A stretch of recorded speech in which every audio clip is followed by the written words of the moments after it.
Selamat pagi, selamat sahabat bagi kita semua. Shalom bagi saudara. Pada pagi hari ya sahabat yang indah ini kita akan mendengarkan tentang seminar kesehatan. Dan pada sahabat ini kita akan membahas tentang gigi sehat sampai tua. Tentunya kita ingin memiliki gigi yang sehat sampai kita usia tua. Dan memiliki senyum yang manis seperti yang kita lihat saat ini. Ini adalah gambar dari salah satu pasien saya. Usianya kurang lebih 70 tahun. Bisa kita lihat gigi pada rahang atasnya hanya tinggal satu gigi. Lalu bawahnya itu hanya terdapat beberapa gigi. Sangat disayangkan. Tentunya kita tidak ingin saat usia kita 70 tahun kita sudah mengalami hal seperti ini. Ada lagi ini pasien yang usianya masih 20-an, tetapi saudara-saudara bisa melihat bahwa gigi depannya itu sudah mengalami kerusakan. Ya, tentu saja dengan usia yang masih sangat muda, tetapi giginya sudah mengalami kerusakan. Saudara-saudara tahu gigi kita ini adalah aset seumur hidup. Jadi yang ada di mulut kita ini, itu akan kita bawa sampai seumur hidup kita. Jadi tidak ada lagi garansi kalau misalnya sudah dewasa giginya copot tapi bisa tumbuh lagi. Ya saudara-saudara, jadi kita harus menjaga gigi kita sampai usia kita tua. Dan kapan kita mulai menjaganya? Tentu saja sedari dini, sedari sekarang ini. Kalau kita perhatikan, ini adalah bagian gigi yang kalau dibelah kita bisa melihat bagian yang berwarna putih itu adalah bagian enamel atau mahkota gigi yang terlihat di mulut kita. Bagian yang berwarna kuning itu disebut dentin. Ya, dentin ini sudah mulai ngilu kalau misalnya lubangnya sudah mencapai dentin. Sedangkan bila lubang hanya mencapai enamel saja, bagian yang putih itu tidak terasa ngilu atau tidak ada respon sama sekali bila terjadi gigi berlubang. Nah, gigi baru tampak akan terasa sakit setelah dia mencapai daerah yang disebut dengan pulpa. Disinilah biasanya pasien baru merasa bahwa sakit gigi itu luar biasa, tidak tertahankan. Nah, makanya gigi kita ini harus kita jaga karena gigi ini bersambung langsung dengan nerve atau saraf kita. Ya, jadi saudara-saudara bisa melihat bahwa setiap gigi kita itu tersambung dengan saraf kita yang terhubung dengan saluran pembuluh darah kita. Mungkin saudara bisa melihat atau mengalami misalkan terjadi perdarahan pada gusi atau gigi, atau sering merasakan saat sikat gigi ternyata giginya berdarah. Nah, saudara perlu waspada karena ini berarti ada suatu keadaan yang perlu saudara-saudara perhatikan. Nah, keadaan pasien yang gusinya berdarah biasanya sering ditemukan hal seperti ini. Saudara bisa lihat di giginya itu banyak terdapat karang gigi. Jadi saudara, kalau misalkan kita melihat, gusi kita saat sikat gigi berdarah, tidak terasa sakit tetapi sering keluar darah. Nah, biasanya faktor utama yang terjadi adalah terdapat karang gigi di mulut pasien. Nah, bisa kita lihat pada foto ini di mana karang giginya itu berwarna kuning sampai kehitaman dan cukup banyak tersebar di seluruh permukaan gigi. Nah, ini juga salah satu foto pasien saya. Saudara-saudara bisa lihat di giginya, gusinya yang memerah, lalu di giginya itu banyak karang gigi yang saat dibersihkan dia mulai pecah dan berhamburan di sekitar giginya. Nah, ini adalah suatu penyakit yang cukup perlu kita perhatikan, yang sangat sering terjadi pada rongga mulut kita. Karang gigi ini terbentuk akibat plak yang mengeras. Jadi sebenarnya saudara-saudara, awalnya itu terjadi adalah plak.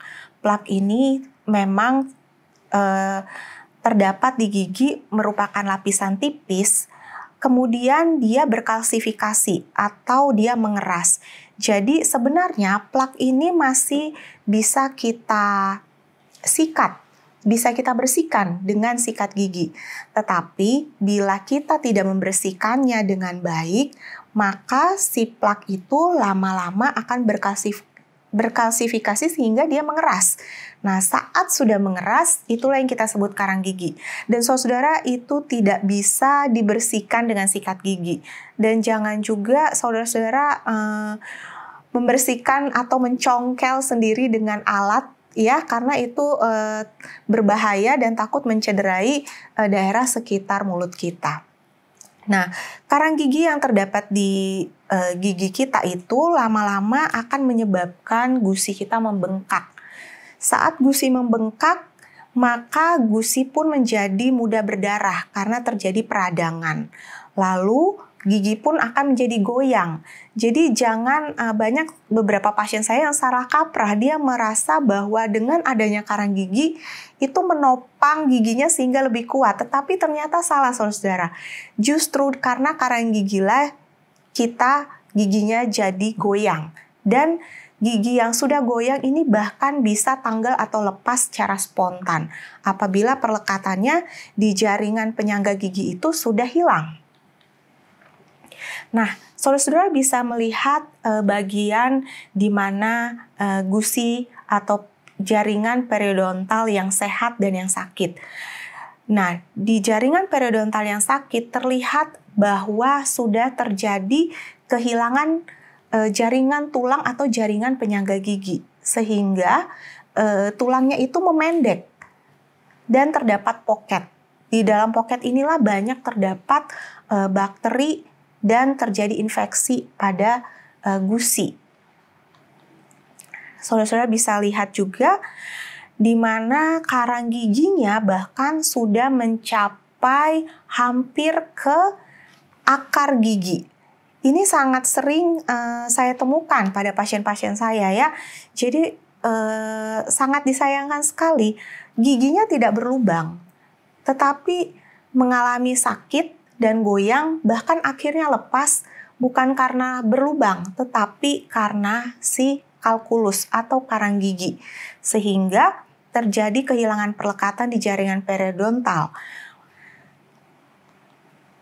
Nah, ini adalah salah satu foto pasien saya. Saudara-saudara bisa lihat di dalam mulutnya itu terjadi penebalan karang gigi yang sangat tebal, ya, sangat tebal, dan melihat giginya itu sudah mulai jarang-jarang dan sudah mulai goyang, ya.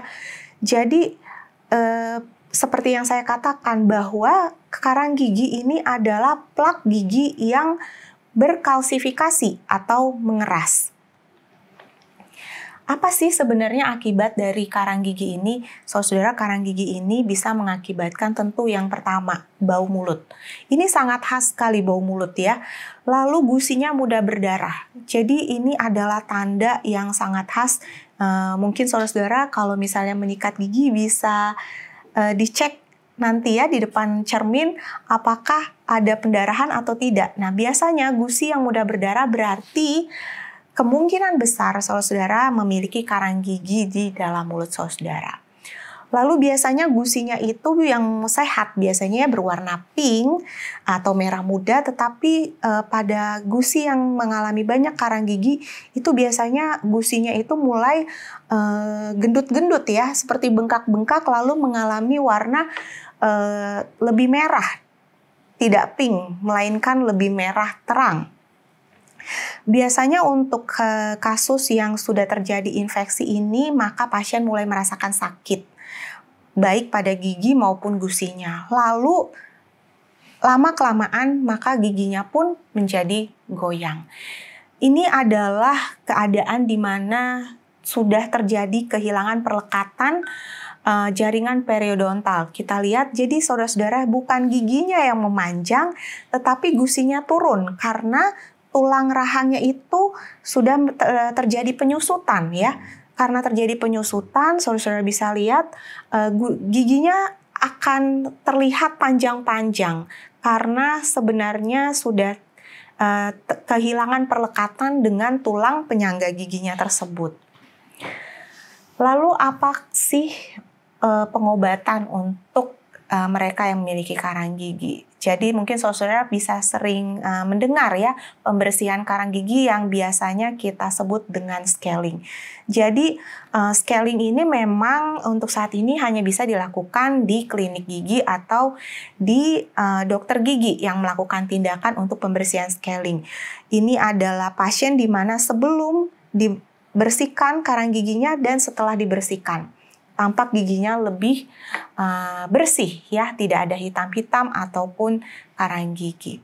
Nah, tentu saja supaya tidak terbentuk karang gigi, kita harus rajin menyikat gigi. Sebenarnya menyikat gigi ini terkadang kita sering sudah tahu, tetapi mungkin caranya yang tidak tepat. Jadi mungkin saudara perlu perhatikan cara penyikatan gigi yang tepat. Saudara bisa memiringkan bulu sikat saudara 45 derajat dari arah bawah gigi lalu buang ke arah atas gigi. Lakukan di bagian bawah dan bagian atas dengan cara yang sebaliknya ya. Sikat gigilah dengan cara yang benar. Lalu supaya kita tidak cepat terjadi karang gigi di mulut, lakukan ini ya saudara-saudara. Selain menyikat gigi, tentunya kita harus makan di kedua sisi. Jadi sisi yang tidak dipakai atau tidak digunakan untuk mengunyah, biasanya karang giginya itu akan lebih mudah terbentuk. Makanlah sayur-sayuran atau buah-buahan ataupun makanan yang tinggi serat. Makanan yang tinggi serat akan mengakibatkan air liur kita pun lebih baik, lebih flow ya, sehingga karang gigi kita tidak mudah terbentuk. Dan banyak minum air putih. Air putih itu membuat air liur kita itu tidak mengental. Kalau saudara-saudara kurang air putih, itu biasanya air liur itu mengental sehingga pengendapan di dalam mulut kita itu lebih mudah terjadi. Jadi minumlah air putih yang cukup. Hindari minum minuman yang berwarna ataupun tidak merokok. Itu akan menghindari supaya karang gigi kita tidak cepat terbentuk. Sikat gigilah dengan cara yang benar, lalu gunakan benang gigi atau dental floss. Mungkin sesekali saudara bisa menggunakan obat kumur. Saudara-saudara perlu menjaga kesehatan mulut kita ini. Mengapa? Karena firman Tuhan mengatakan dalam Roma 12 ayat 1. Karena itu saudara-saudara, demi kemurahan Allah, aku menasihatkan kamu supaya kamu mempersembahkan tubuhmu sebagai persembahan yang hidup, yang kudus dan berkenan kepada Allah. Itu adalah ibadahmu yang sejati. Jadi saudara-saudara, apabila kita ingin mempersembahkan tubuh kita ini sempurna, sehat kepada Tuhan, kita harus menjaga tubuh kita, juga menjaga kesehatan gigi kita, agar gigi yang kita miliki yang sudah Tuhan berikan pada kita ini dapat kita pelihara dengan baik, dan dengan gigi yang sehat kita dapat mempersembahkan persembahan yang sempurna yang berkenan kepada Allah.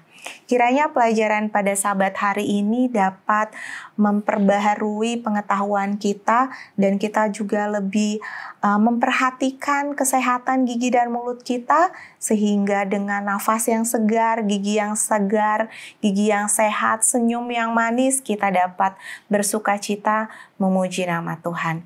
Kiranya pelajaran kali ini dapat membawa kita menjadi lebih sehat lagi, khususnya untuk kesehatan gigi dan mulut kita. Terima kasih, kiranya Tuhan selalu menyertai dan memberkati kita semua. Tuhan memberkati.